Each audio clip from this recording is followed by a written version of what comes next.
Comrades, now I've said enough, thank you. We've got a lot of speakers. The first speaker today from ATL, Kath Egar. Please come along, Kath.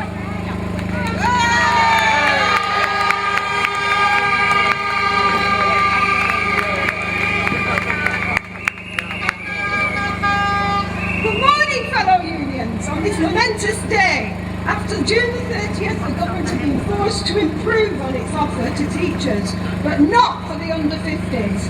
They will still have to work longer, pay more and get less. We in ATL care about the future of the teaching profession. We need to attract the best possible young people. We are not gung-ho militants, but today is about persuading the government to move from making teachers work until 68 years of age and pay higher contributions. It's nothing but a pensions tax.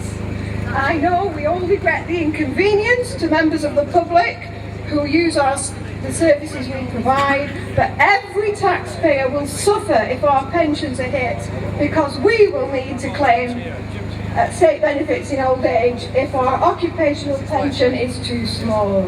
This is not good fiscal management and not good for the country as a whole. All working people should have the right for a decent pension so they can live with dignity in old age.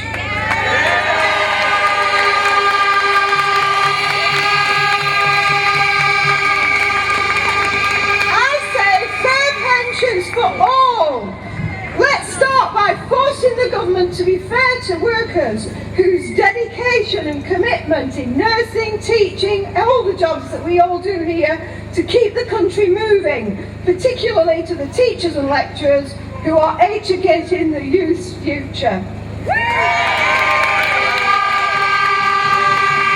Thank you, Kath. Next speaker is Karen Naramore, a great friend and comrade of mine from Unison.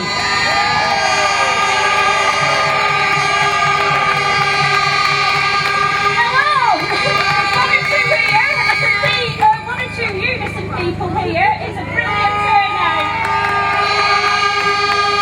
I'm so proud to be here today, thanks to public sector workers to say to this government, get your greedy paws off our pensions. Who've turned out in such large numbers to support this strike. I know this has been a difficult decision for many of you. In the NHS, patient care is at the forefront of our minds, and as public sector workers, of course we all care about the services that we provide. This is the first national strike that NHS workers have taken part in almost 30 years. It shows the strength of feeling. Most of us have never taken industrial action before. We've put up with a lot, but this time they're going too far. Contrary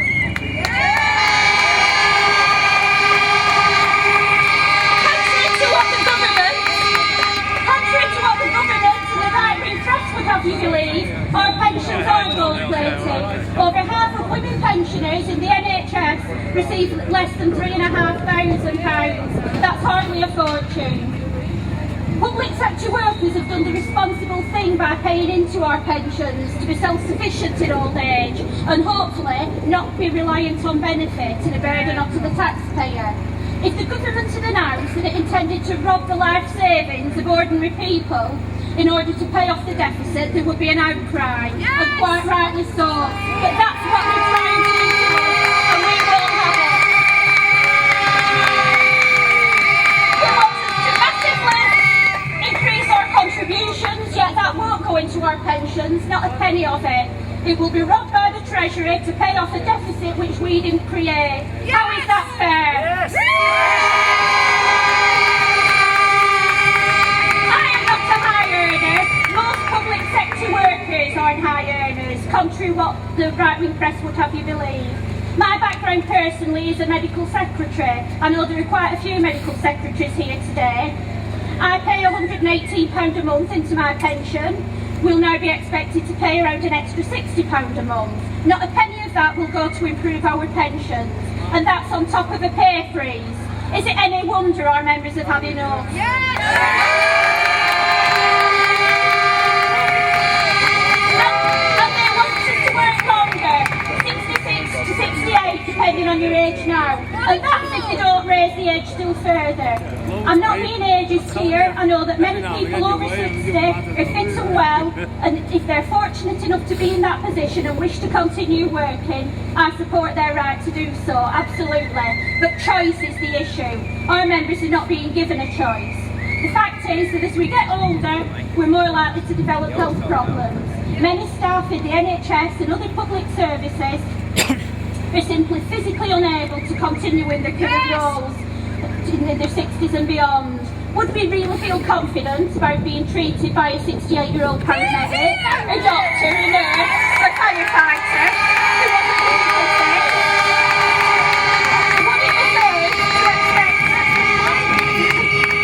Would it be safe to expect a pathology worker in their 60s, possibly with failing eyesight, to continue to examine intricate slides, to determine a patient's diagnosis, which could literally be a matter of life or death if they got it wrong? How could someone with arthritis, whose back or knees knackered with years of wear and tear, be expected to function effectively as a porter or a nurse till they were pushing 70? And what about our young people? How can they hope to start a career in public services if the ageing workforce is made to work until they drop? Youth unemployment is already massive. How will this help the situation? I could go on, but I won't. I think the choice is simple. We either work till we die or we fight till we win. And if we stick together, we can win. And I'm proud of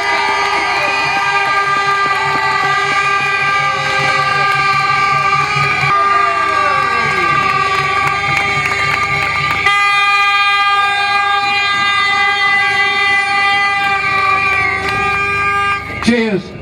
Thank you, everybody. Mine will be quite short and sweet, and I'll go straight to the point. We've been shafted with having no wage increase, another wage freeze. Some of us have been shafted on job evaluation. People have lost money. Our colleagues have been shafted by being made redundant, and what they're trying to do now is shaft us on our pensions. This is what I'll say. This is one shaft too many. Right? Save our pensions. That's the message going out. Let's make some noise!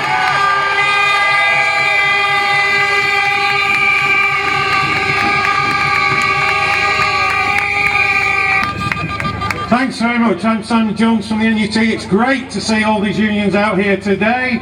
Well done, everybody.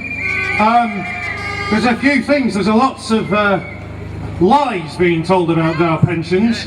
They're lying that they're affordable, they're unaffordable. They're absolutely affordable. In fact, for the teachers' pension scheme specifically, since it began in 1923, we've actually paid in £46.4 billion more than has been drawn out. Where's all that money gone? Well, I'll tell you where a lot of it's gone. A lot of it's gone in the £10 billion a year this government gives away to the richest 1% in tax relief. If they want to start cutting the deficit, there's the place to start.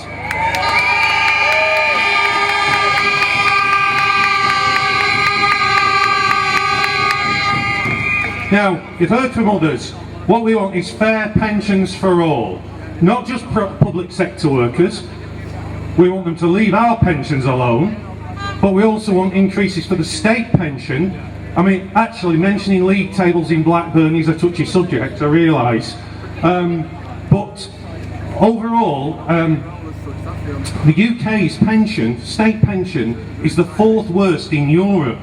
There's only, I think, Latvia, Estonia and Malta that's worse, and I may have got that wrong. And all this about, well, the private sector pensions, we're better off than the private sector. Well, that might be true, but that's an absolute scandal that all those private sector schemes have been closed, and those people are going to have to claim benefits as they grow older. You're not going to do one thing to improve private sector pensions by attacking public sector pensions.